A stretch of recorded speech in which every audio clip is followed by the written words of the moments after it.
This is our world.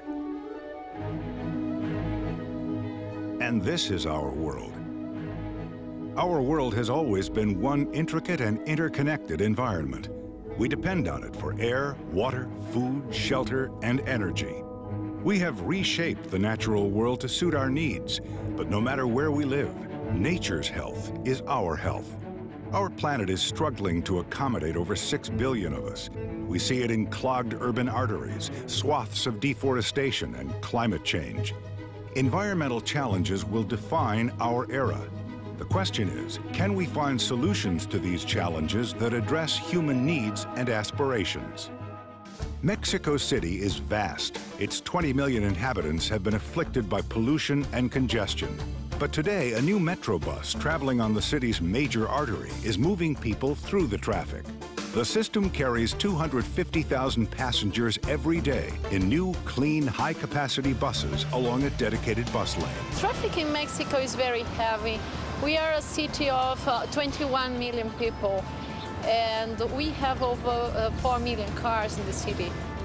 The Metrobus concept is a high-performance transport system, which means that the buses run in exclusive lanes. People that used to make 2 hours in their journey, today they're making only 1 hour. Passengers, they are exposed to a lot less pollutants today.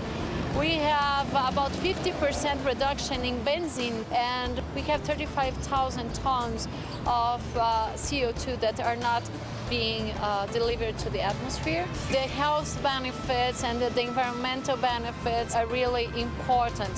Mexico City's Metrobus isn't fancy, just an idea that is improving lives and the environment. With help from WRI's Embark Center for Sustainable Transport, the Metrobus system didn't take decades to create or billions of dollars, but it did take political courage, a practical and collaborative approach, innovative thinking, and above all, determined leadership. Over 400 cities are home to at least 1 million people. These places are choking on congestion and pollution. Cities all over the world are taking note of Mexico City's success with Metrobus. Russia's vast northern forest stretches across 10 time zones. It's the largest primary forest remaining in the world and is being exploited by often indiscriminate and sometimes lawless logging and development. Leaders in activism and business have found a solution together by using advanced satellite mapping techniques to monitor the forest so the wood can be harvested selectively and sustainably. And what we have done, we have mapped the frontier of virgin forest across the entire continent of Russia. And by doing so, we have posed the question, should you continue with business as usual, or should you stop and think, which is absolutely necessary for sustainable management of the Russian forest. The maps are continually updated. They are widely circulated to forestry officials as well as to companies who extract the wood. One company that uses these satellite maps is the furniture manufacturer IKEA. This allows us to trace the production of IKEA products from ready-made product back to forest. There it was harvested. Our long-term goal for IKEA is to make sure that all wood used by the company comes from respectfully managed forests. In a state where official environmental protection is weak, the democratization of information is changing behavior. Technology and data provided by WRI and the leadership of its partners are powerful tools to responsibly manage this immense ecosystem. The strain on this forest has global impact. It removes CO2 and replenishes oxygen into our planet's air.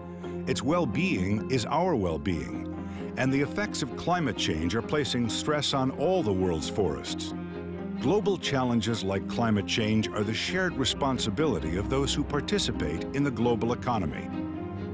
For more than a decade, WRI has worked with the private sector to find profitable solutions that have economic and environmental benefits. WRI created the accounting system that companies worldwide use to measure and manage their greenhouse gas emissions. WRI has helped its partners to buy more than 640 megawatts of green power. But ultimately, the shift to low-carbon technologies is up to the owners, the shareholders. Can ideas and information persuade shareholders to reward the companies that bet that tomorrow's markets will be carbon constrained and shaded green? Investors in business will be crucial to solving the climate crisis. It will be about allocating capital to those who are most efficient and creative. Investment firms, like all firms, embrace change for one basic reason: it makes economic sense. And I think we're approaching the proverbial tipping point now, where all corporations are realizing that there's an opportunity to take a leadership role in this issue, and there's probably going to be a risk if you're not going to be part of the discussion and help setting the agenda going forward. The magnitude of capital investments will influence the course of our environment. Investors need information and insight into the impact of their decisions. We need specificity, not just the global impact of things like climate change, but on an industry basis, on a sector basis, on a technology basis. And I think that's where WRI has been very valuable. Ultimately, as we start talking about results for shareholders and competitive position, that's when this becomes a mainstream issue, and that's where we are today. I'm Jonathan Lash, president of the World Resources Institute. Our planet gives us life. It also gives us inspiration. Will we choose to stay on our current path, which is clearly unsustainable? Or will we be bold and embrace an entirely new approach that sustains our natural world while enhancing our lives? Doing so takes courage and leadership. How will you be courageous? How will you lead?